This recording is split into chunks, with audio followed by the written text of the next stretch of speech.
Not every drone has to be the flashiest, newest thing on the market. I know the DJI Mini 5 just came out not too long ago and it really impressed a lot of people. I actually think the DJI Mini 3 is a viable competitor in 2025. Sometimes a smarter move, especially when you're trying to get into aerial content, is grabbing something that's proven, reliable, and way more affordable. That's why today we are going to be talking about the DJI Mini 3. It's a little older, but I still think it's one of the best entry-level drones for creators today. So if you're a beginner or you're a solo creator, or you're just someone that wants a new toy to play around with but still get really nice footage and have something that punches way above its price, then this is a great starting point.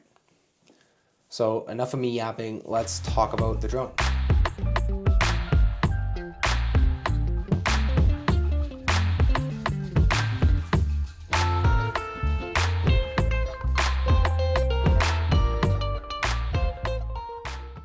Let's get into some of the features on this thing. So it shoots 4K up to 30 FPS and gets really crisp, detailed footage. It's got native vertical video mode, which is huge for social media creators. And it's under 250 grams, which means this thing's portable, lightweight, and in most regions, you can fly this thing without a license.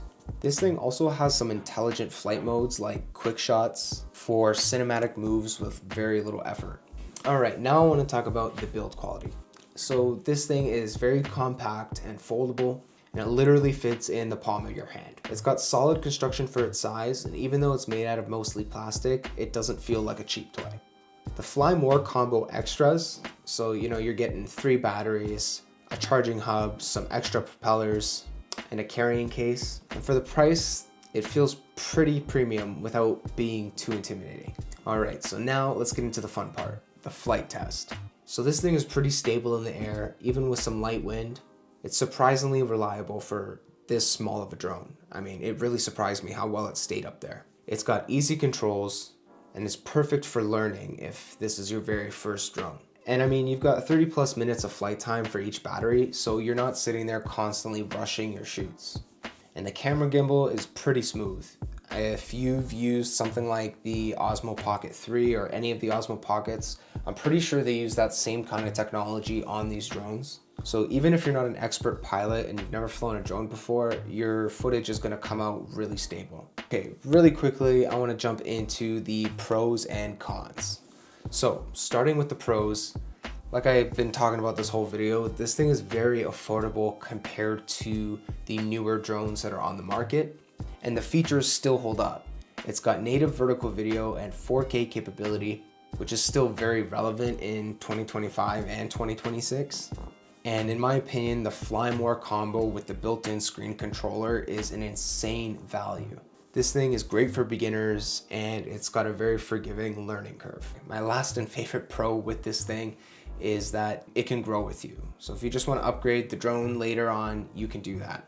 So jumping into the cons, I mean, no product is perfect. Obviously, this thing being an older model does have some cons. Otherwise, they wouldn't have revamped with 2 newer versions.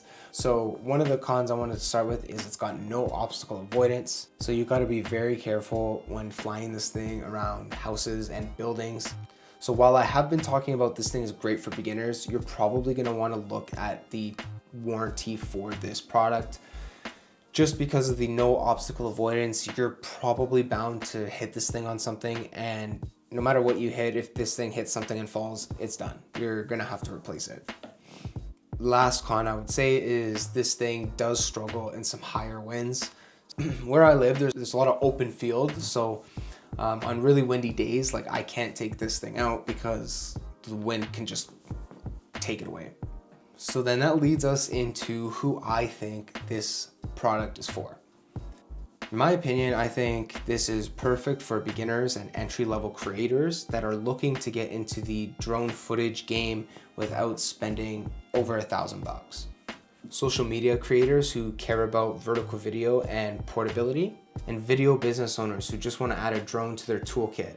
If you're learning, I think the DJI Mini 3 is the perfect entry point. It's affordable, it's capable, and it gives you room to make mistakes without stressing over a really large investment. For me, the Fly More combo is a no-brainer. And when I'm ready, I feel like I can upgrade the drone while still using the same kind of ecosystem. So if you're looking for your first drone and you're not looking to spend over $1,000, then I think the DJI Mini 3 is a perfect entry-level point for creators and video business owners. But let me know what you guys think. Do you think I don't know what I'm talking about and you should just spring the extra money and go for the Mini 5? Or do you think I have a point? Let me know down in the comments. I'd love to hear your opinions. Please drop a like on the video, subscribe. It really helps the channel. It helps me to keep creating more videos like this for you guys. I love doing that, and I will catch you on the next one. Peace.